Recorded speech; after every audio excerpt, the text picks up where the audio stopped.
all the games I used to play in my younger, wilder days. The game of clubs and tees had never crossed my mind. But after some discussion with my closest, dearest friends, I decided that...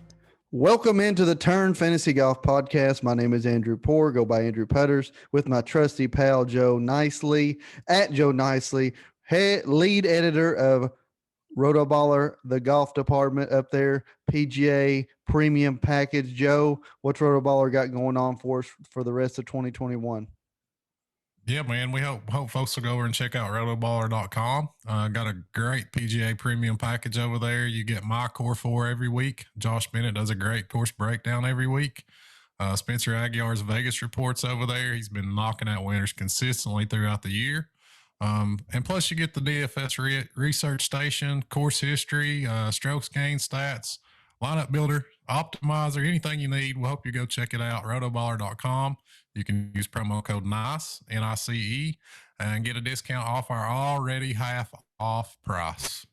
There you go. Rotoballer.com, best place in the world for your daily fantasy needs. Joe, missed one of the majors yesterday. I believe we would have been defending champs, Labor Day Scramble. Left you in the hands of two juveniles, Chase and Peyton. Obviously, they did not pull through. So, I'm sorry I did that to you all.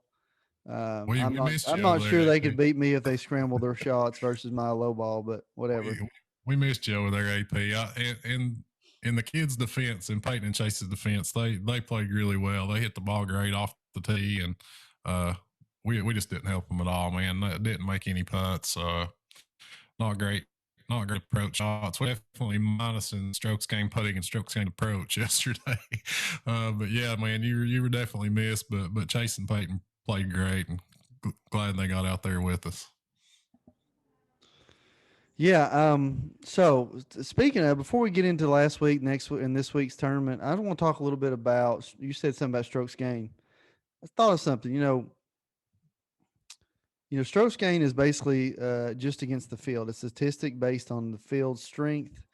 What makes me wonder, Joe, I think the fields are week in, week out usually pretty strong. But some of these players, maybe the statistics are bumped up a little bit whenever the fields aren't as strong. And I'm talking about mainly strokes gained tee to green. Strokes gained putting is going to be a weekly stat that just fluctuates, I think. But do you think the strokes gained tee to green statistics can be a little bit mushed up depending on the strength of the field? Yeah, I mean, nothing's going to be perfect. Without strokes gained, you go back to kind of the old school greens and regulation, which doesn't really give you a full picture quite as well as strokes gained does. So yeah, man, I mean, I think there's definitely some kind of drawbacks and a lack of perfection with every stat. But strokes gained is certainly the most comprehensive thing that we've got, and it's something that paints a really, really accurate picture. But yeah, I mean, we can see things get a little bit thrown out of whack from time to time, depending on field strength. So yeah, man, I mean, in the absence of anything better, certainly the best metric we have to measure these guys, though. Yeah, I don't know. Just something that came to thought, especially with Jordan Spieth. I was thinking about these one-off tournaments that the maybe not the upper tier of the majors, maybe not the next tier of fields, but like say AT&T Pebble Beach, and then even last week where the field's a little bit weaker. He always plays in those and always plays well. I wonder if it kind of bumps those statistics up a little bit because the field's a little weaker. Just a stupid thought that came into my little head there last week, but. Another great performance by Jordan Spieth in the Charles Schwab Challenge. Again, it seems year after year he's rolling in top 10, top 5s there. Can't pull it out.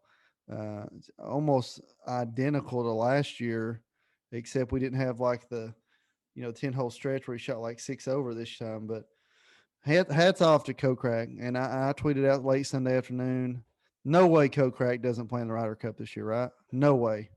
I don't see how. I think he'd be a great fit, man, especially with where it's going to be held at Whistling Straits. I mean, you have to figure he's a great fit for that course.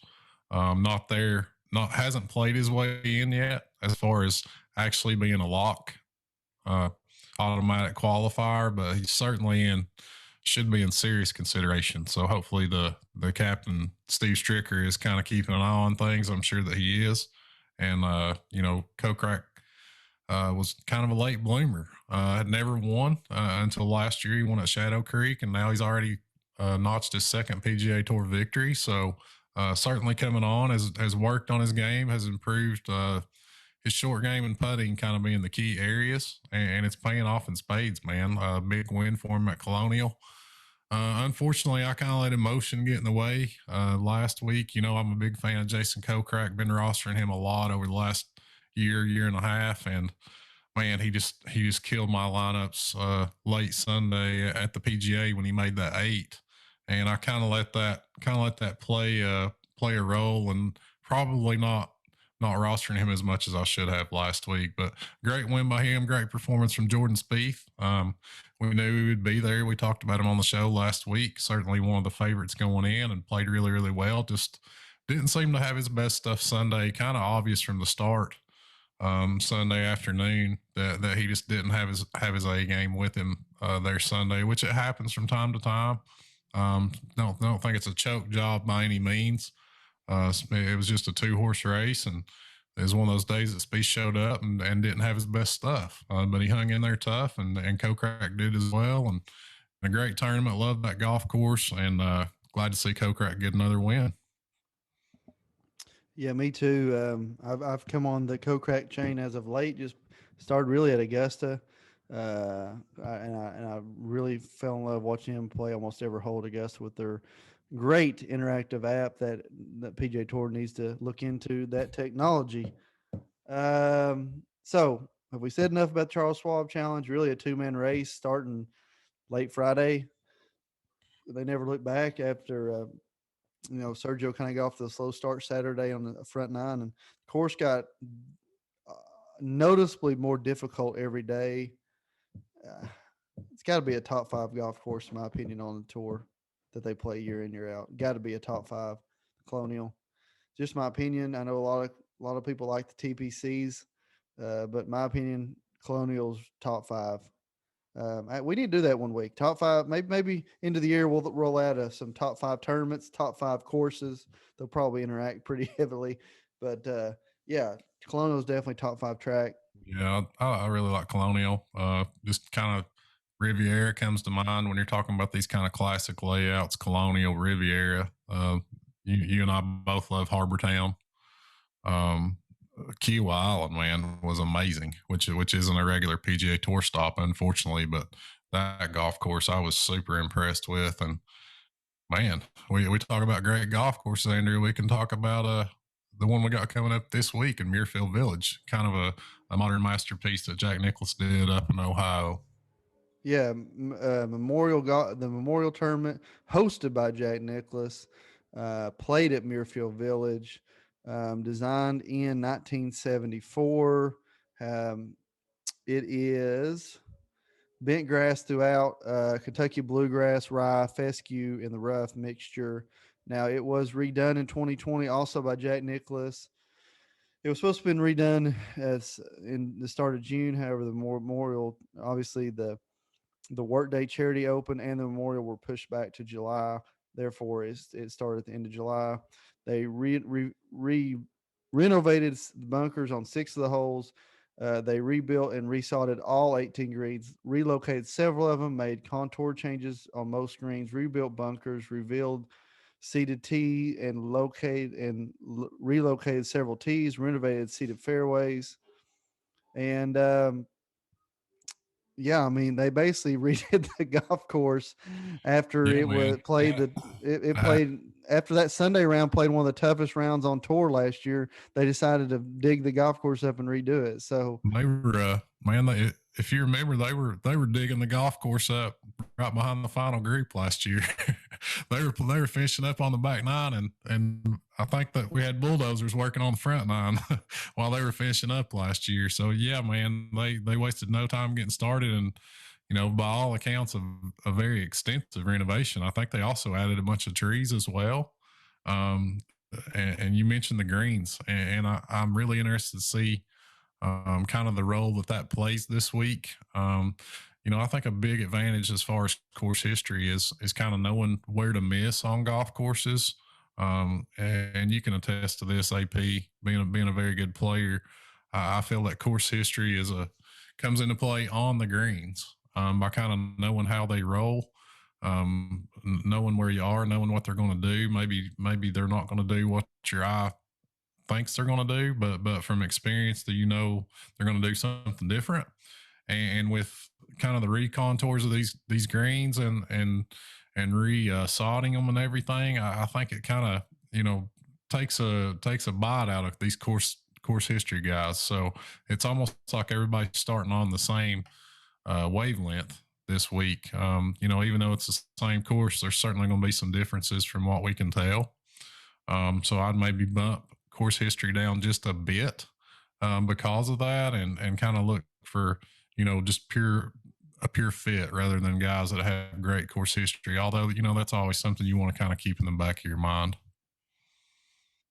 Yeah, but I think one thing that's definitely going to be for sure this week, it's been for sure every week or every year that they played it here since 76, is that for the most part, the guys in the top 10 have hit their irons better than the rest of the guys in the field. This course definitely favors good iron players. And that's not only just the winners, but that is other guys that have finished, top 10, top 20 year in, year out.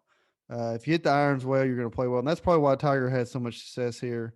That's why you see past champions such as like a Jason Duffner, Matsuyama. Tiger won 5 times. Justin Rose. If you go way back, you had Ernie Els, Freddie Couples, BJ. Great iron players have won here over the years. Hale Irwin, Jack Nicklaus. Just over the year in, year out, you're going to see great or iron players over and over and over and over have success here. I know we talk about strokes gain approach, but you might want to raise it up on your optimizers even more this week. In saying that, Joe, like I said, tournament's been around since 76, course built in 73. Defending champion John Rahm with another mark on there. Colin Morikawa won the week before. The golf course played about 10 strokes harder in just 1 week because they basically just turned the water off. And I don't know if you remember, but that's whenever John Rahm had was it 67 or something like that on that Saturday, and says the best round of golf he's ever played in his life. But 5 birdies, 13 pars, I think. And I don't know if you remember watching this, but it was hard to watch on Sunday. The golf course is so impossible to play. The first hole's like a little, they have like an 80-yard shot into it. They did. I don't know what they're going to have this year, but the closest, I think Patrick Reed had the closest birdie putt is 35 feet or something on the back edge of the green. So this golf course is not for the faint of heart. And I imagine with the new upgrades and renovations, that's going to be the case as well. So with that being said, it's time to talk DraftKings, Joe. DraftKings. Got a millionaire pitch this week. Okay, so let's see here. Waiting for mine to pull up here. Number one, is it surprising that Jordan Spieth is the highest priced player? Yeah, a little bit surprising, Andrew, but when you start digging into these guys, I mean, we always kind of try to break things down kind of in sections, and we talk about drawing lines. I think you can draw a line under Rory McIlroy and go up to at 10-6 and go up to Jordan Spieth at 11-3. You look at those 4 guys, not really surprising that they're up there. They're all great players. Jordan Spieth's been in excellent form. Jon Rahm's the defending champ. Bryson DeChambeau, we know how he can dominate, and then Rory has played really well here and had a win a few weeks ago at Quail Hollow. But I don't know that any of these guys outside of Spieth, of those 4, is playing great golf at the moment. So not a huge surprise that Jordan Spieth's up there, coming off a runner-up finish. Has solid course history at the Memorial. has obviously turned things around in a major way this year. So, it's a little bit of a sticker shock, but when you kind of dive in, it makes sense that he's up there. Playing really well, ranks third in this field in strokes gained tee to green over the last 24 rounds. Murray has a win this year, several top fives. So, you can't argue with Spieth being up there. John Rahm, this is certainly, obviously, he's the defending champ, his type of golf course. Always want to circle him on these kind of long, tough tracks. So you certainly have to give John Rahm his kind of due respect, but hadn't had a great year this year, AP. Has played well enough, but by his standards, kind of a down year so far. Certainly nothing outstanding, but he has played solid golf. Bryson DeChambeau, we talk about him, man. It always feels like he's the most boomer bust option. He's a former winner on this golf course, but that was kind of before he changed his game. Struggled mightily here last year at the Memorial. Had a 10, I believe, on a hole. I'm wanting to say. So the dominance is there. The possibility of dominance is there with Bryson, but I also feel like there's a bust factor that we have to take into account. And then Rory, obviously won at Wells Fargo, looked really good there on a golf course. He's comfortable. He's comfortable on this golf course as well. Has the ability to handle this golf course, but man, even though he won just a few weeks ago, Andrew, you kind of feel like he's not really hitting on all cylinders. So, if I'm going up here, which I don't know that I am this week, Andrew, but if I'm going up here, I would certainly lean Spieth out of those kind of top four. And then the kind of the next little section we're going to talk about is where I'm really interested this week. Well, Joe, I'm going to have to blow right past you right here. This is the easiest start of any lineup I've ever started on DraftKings. Vic Hovland, 9,900. Easiest start ever for me. Love Colin Morikawa. Won the workday here. John Rahm has not played well, like you said. DeChambeau, I'm not on the DeChambeau train right now. Rory, I know he won, but still don't want to talk about him here. I think Spieth's way too overpriced on this course. JT would be the closest for me, I think. He showed some life there. He showed some life there at the end. What's funny about JT is whenever everybody quits talking about him is when he always wins, and nobody's talking about him right now. So that's kind of scary. It is kind of funny that he's just $300 more than Hovland, but I feel like that's a pretty easy start. Vic Hovland, 9,900. Yeah, I love Vic, man. You know that I'm always on that wagon. Also, same can be said for Morikawa. I was huge on Morikawa last week, expecting him to play well, and he really did, man. But I don't know. It might have changed on his last few holes Sunday, but going down the stretch Sunday, he hadn't made a putt over 16 feet all week, which is ridiculous, and he was still fighting for a top 10. So we know what the deal is with Morikawa. If he putts decent, he's going to be in contention. If he putts well, he's probably going to win. And the same can be said of JT. I'm with you on there. I'm willing to buy the dip on JT. I love this price tag at 10.2. Only the second time in 2021 he's been priced below 10.5K.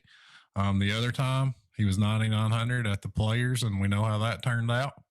So I love both Morikawa, Thomas, Hovland. Really, man, from Morikawa at 10.4 down to Tony at 9,200, I'll be peppering those guys in, man, just leaning heavily on that section. And we'll talk about a guy when we get to the bottom of the salary scale, but I think you can get three of those guys in this week, Andrew, with the player I kind of have in mind that we're going to touch on at the bottom of the scale. But I think it's definitely possible to get two fairly easily. And I think you can get three of those guys, man. I'm really going to be leaning on that pool from 10.4 down to 92. We know the deal with Tony as far as the lack of wins, but he's played extremely well here and has played extremely well on long golf courses. So anytime you're talking 74, 7,500 plus yards, looking at Tony, Matsuyama, I feel like might be a sleeper this week, Andrew. He won the Masters. But if a Masters champ can be a sleeper, maybe that's where we are with Matsuyama. Has struck the ball really well since winning the Masters. And he's a former winner here back in 2014. Cantlay, a former winner here. Xander's played excellent here. Corey Connors, we know what type of ball striker he is. The putter's kind of cooled off and it's hurt his results. But I absolutely love this range right here from 10-2 to 10-4 down to 92. I'll be going there early and often, man. Yeah. So back to last year Tony had the lead in this walking to 11 green, I think, or 11 or off of 11 green. He had like a 2-shot lead, and that's whenever he missed like the 1-foot putt on Saturday, and literally never made a comeback from that. So yeah, I like Tony, but I feel like as well as Tony has played at times, and as well as Corey Connors to play, I'm kind of putting them in the same bucket as they might be fakers, or they haven't been able to necessarily close the deal. I know Connor's not been around anywhere close to the amount of time Finau has, and they're like top 10 machines, they're top 20 machines, but when you're paying these premium prices above 9K, you're going to need a lot of top fives out of that to be successful. And I how big I've always been a believer in play guys that make a lot of birdies, play guys where if they start out with a couple of, they shoot 40 on the front nine, they can make the cut like Chris Kirk did, even though he shot 77 on Sunday. Let's don't talk about that. But, or whatever it was, he shot 76, 77, 78, whatever. But we need guys. I've always been a believer in the guys that can reach the par fives and two, make the most birdies. Tony Finau, Corey Connors both fit into that scale. But at the same time, man, God, they just do not win, Joe. Yeah, I know, man. It's very, very frustrating, and that's what's always going to pop up when you start talking about Tony. I wrote my horse for the course article this week that anytime anybody talks about Tony, no matter what context, it always comes to, but he doesn't win. So it's very fair. It's true. And the same can be said. There's rumblings about Xander. That hasn't been able to win in a year and a half, 2 years. So, these guys, yes, there's that drawback. You're maybe giving up a little bit of win equity. But at the end of the day, Andrew, I'm willing to go with these guys because they're proven on these type of tracks. This 7,500 plus yard, very, very difficult golf course isn't one that every guy in this field can go out and handle. But you've got some proven guys. You talk about Justin Thomas, Colin Morikawa, Hovland, Xander, Cantlay, Matsuyama. All these guys, man, are proven on these type of tracks. They're proven on major championship level golf courses, which is kind of where we can slide in this Muirfield Village layout. So I hear what you're saying. I'm with you on the kind of the concern about the win equity there. But they're also very proven, experienced players that have shown in the past that they can handle these type of tough golf courses. I agree. Yeah, I know it's just hard. I've been Team Tony for a long time. He usually has always been my go to number two. And actually, I think I'm getting more on your board with the Joaquin Neiman. I don't like him this week, even though he hits the ball a long way. He's going to have to hit the ball higher than he does. So that's going to be a concern for me. Much rather slide on down. I know I'm kind of jumping ahead, but much rather slide on down. If I'm going to take Neiman, might as well play Cam Smith. Cam Smith's a gamer, no matter what the golf course is like. Scotty Scheffler hits the ball as far as Neiman and hits it higher. But I think Scheffler also fits into Corey Connors, Tony Finau discussion. Maybe doesn't win, but top 10, top 5 ability. So Joe, I'm jumping all over the place here, man. Help me out. Yeah, under man. We got to 9K. What are you looking at? What are you looking at under 9K? I really love that 9K range. Could talk about it forever, but eventually we got to start going down the salary scale. I actually do like Joaquin Neiman this week, Andrew. I think he's a great play. Got the longest active made cut streak on the PGA Tour. So this is a guy that was once very, very volatile, and he's become a very consistent player, as of late, which sounds kind of weird to say about Joaquin Neiman with his struggles with the putter and around the green. But, his short game's really evolving. He's improved a lot around the green, and we know from tee to green he's very, very good.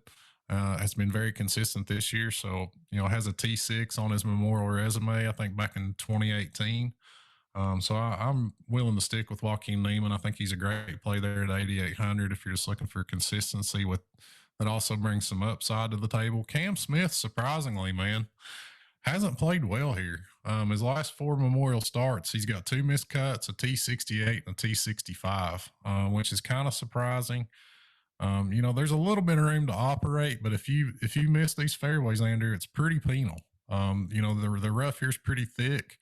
We know Cam's a great scrambler, so it's kind of surprising that he hasn't had a better track record on this layout, but it just hasn't come yet. But that said, he's playing at a different level this year, so certainly willing to give Cameron Smith a look. Let's not forget about our boy, the old KG vet, Louis O, coming off a great finish at the PGA.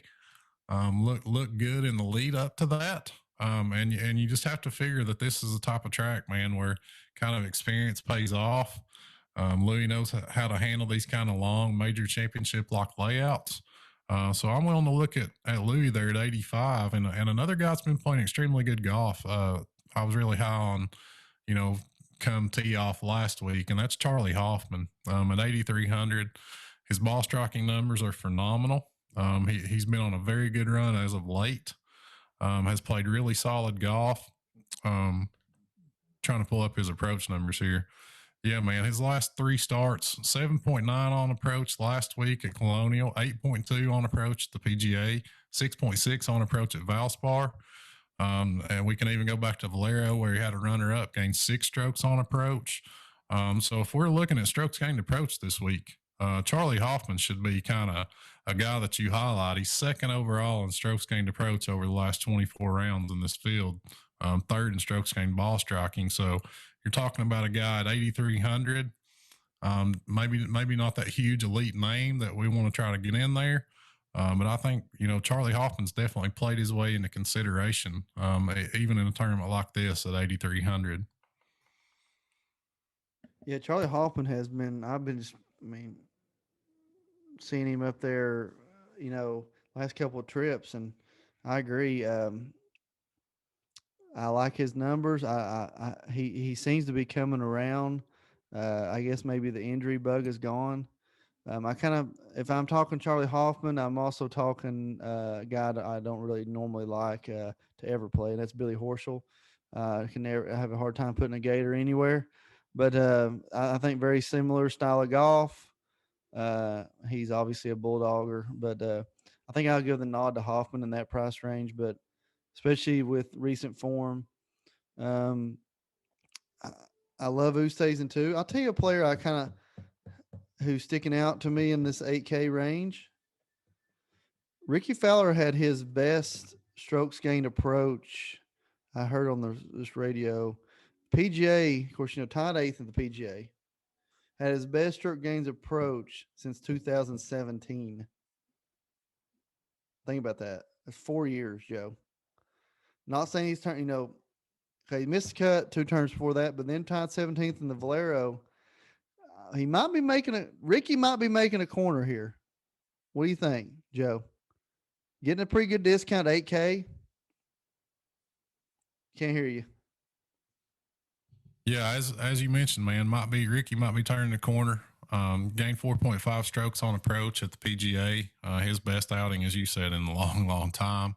And he's played extremely well on this golf course, Andrew. Has 2 runner-ups in the Memorial in his career.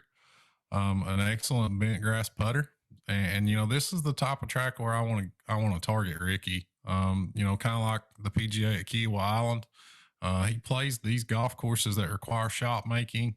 These tough golf courses, he plays very well. Kind of unlucky with where the games went. It feels like it's kind of left Ricky behind on these bomb and gouge birdie fest tracks that we see kind of week in, week out at a lot of these tour events. You almost feel like Ricky would fare better if the layouts were tougher. Kind of like we saw at the PGA at Kiowa, and kind of what I'm expecting from him this week. So. Yeah, I don't know that we can get all in on Ricky, but I think at 8K, he's certainly worth a look, especially if his ownership's going to be down there. We can hope he's bringing some positive momentum into this event. Keegan Bradley's an excellent ball striker out there at 8K also. And then you get down into the 7s, Andrew, a guy that I very rarely play. I just never feel like chasing kind of his ups and downs, but probably a guy I'm going to get some exposure to this week. I'm going to try a little something different. That's Gary Woodland. Has excellent course history here and has been playing really well his last 3 starts. He's one of those guys. We start narrowing this thing down to the type of guys that can handle this length of golf course, and Gary Woodland's certainly one of them. His Memorial results reflect that, and he's played well as of late. So, give me your thoughts on him, Andrew. I'm not a huge Gary Woodland guy. As far as playing him in DFS, I think he's a great dude and like to see him do well. But he's just one of those guys that I never seem to feel comfortable pulling the trigger on. But I'm thinking about Gary Woodland this week, man. I like the narrative. I like the narrative on Woodland. My concern is the consistency. Like you said, over the last 4 or 5 tournaments, though, he's played pretty well. Bombs it off the tee. I think around the green usually is where he struggles a little bit. I mean, he's a decent putter. Very good off the tee. Pretty consistently with his irons. And he hits the ball a long way. I would just worry about the consistency, right?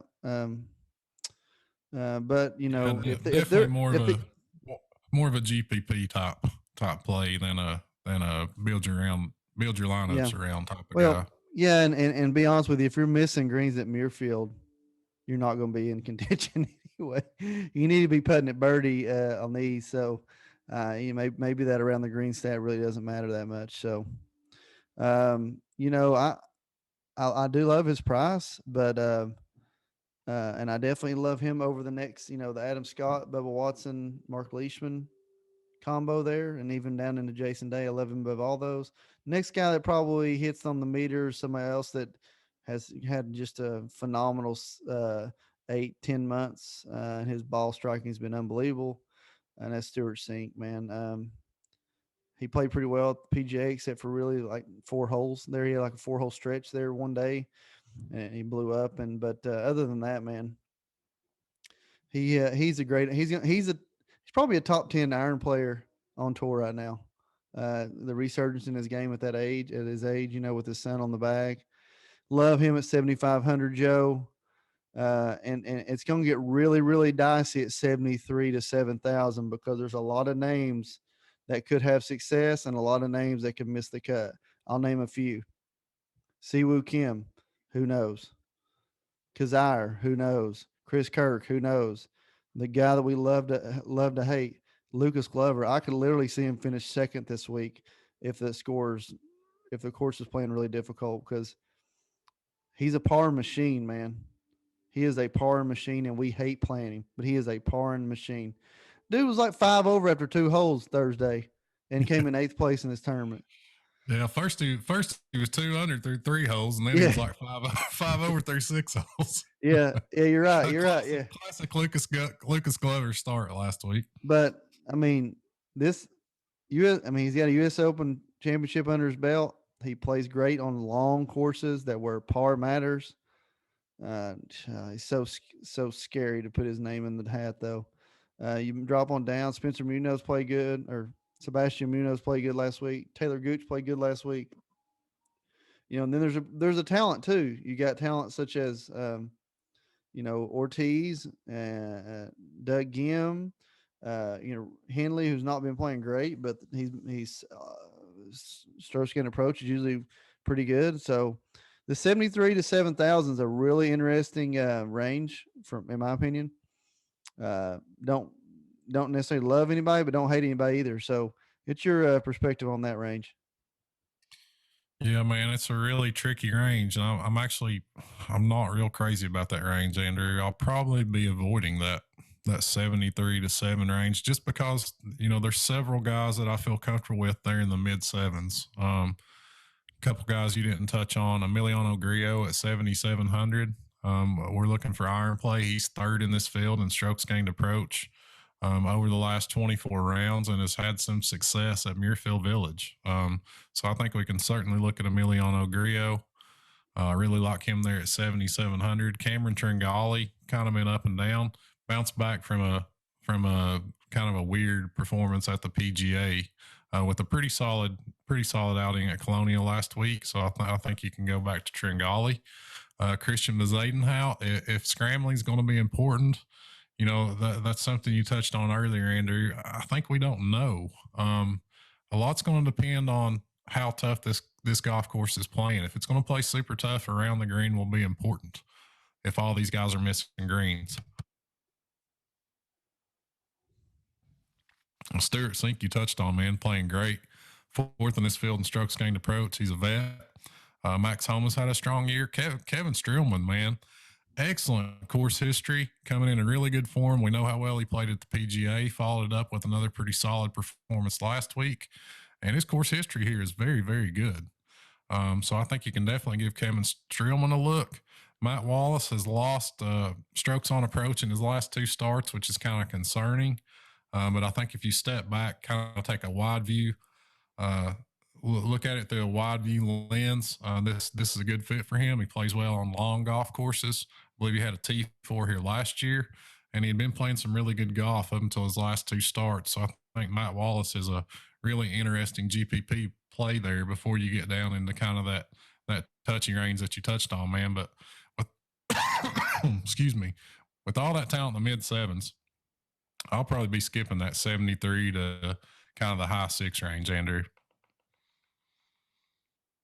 Yeah, I mean, it's safe. That's a pretty safe thing to say. I just, like I said, there's guys that can have some major success in that range, and guys that, I mean, literally, it would surprise me if nobody made the cut in that range.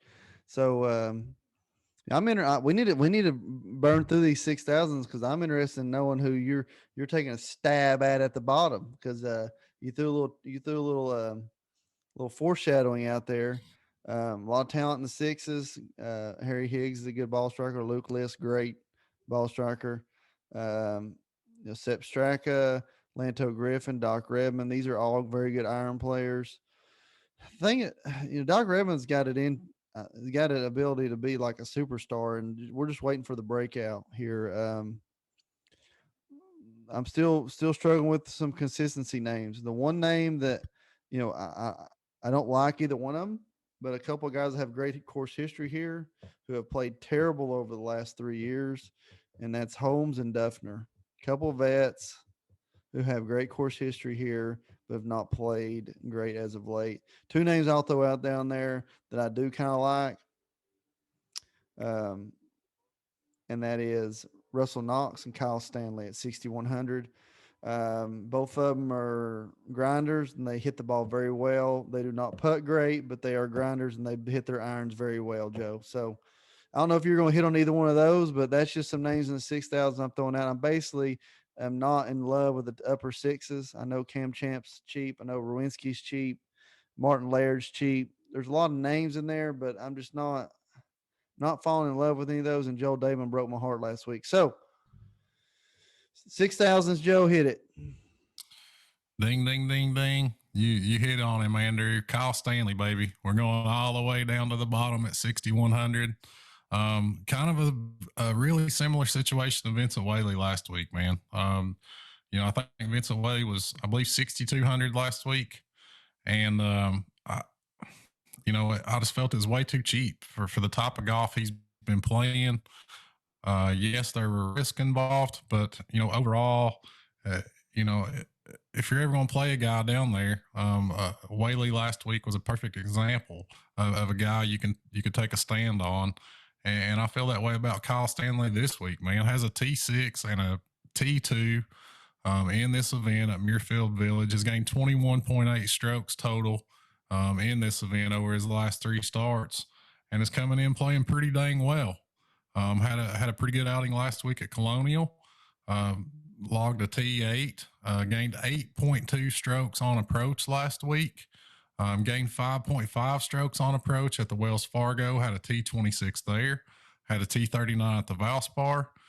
So we're talking about a guy that's made the cut in his last three starts and is coming off a T8 in which he gained 8.2 strokes on approach, has a T2 and a T6 on his resume here, Andrew, and we can get him for $6,100. Now, obviously we're taking some risks when we move down this low on the board. But you're talking about rostering Kyle Stanley and working in three guys from that price range we talked about, that Morikawa down to Finau price range.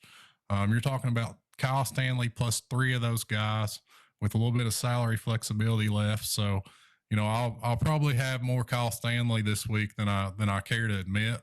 It's a DraftKings only type of play for me. I think he's 8,800 on FanDuel. We kind of always look at things from a DraftKings perspective, but at $6,100, man, it's just one of those things that I'm gonna take my chances, and whatever happens. I feel you on Russell Knox.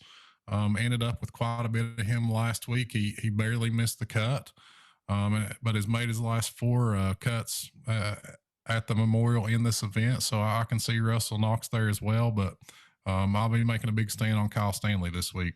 Yeah, you might want to maybe dip and dunk Stanley and Knox there at that price, just to smooth out your exposure there, Joe. So we're just wrapping up the show. We got one more part, and it's the most important part of the show. Hearts and darts, Joe.